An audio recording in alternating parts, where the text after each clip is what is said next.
পুজো প্রায় শেষের পথে। তো এইবার যেই রিচুয়ালসটা করা হবে সেটা হলো, সবাই রাউন্ড করে লাইন করে দাঁড়িয়েছে, আর সবার হাতে দেওয়া হচ্ছে দই আর ডাবের জল মিশ্রিত একটা জল। তো সেই জলটা সবাই নিয়ে সামনে একটি কলা গাছ রাখা হয়েছে, সেই কলা গাছের মধ্যে দেবে। তো এর কারণটা হচ্ছে, কলা গাছটাকে মা শীতলার সাথে তুলনা করে কলা গাছে মালাও পরানো আছে। এবার ওই কলা গাছের মধ্যে সবাই জলটা ঢালবে, মানে মা শীতলাকে ঠান্ডা করবে।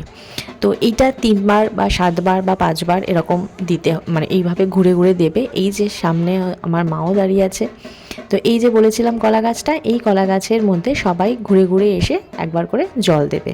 তো এইটা পুরো 7বার হয়েছে করা। তো এইভাবে পুরো প্রসেসটা কমপ্লিট করার পর নেমে যেতে হবে হচ্ছে পুকুরে। ওই যার মাথায় কুলো দেওয়া ছিল, এই যে সামনে আর কি কুলো নিয়েছেন, উনি এবার নেমে যাবেন পুকুরে।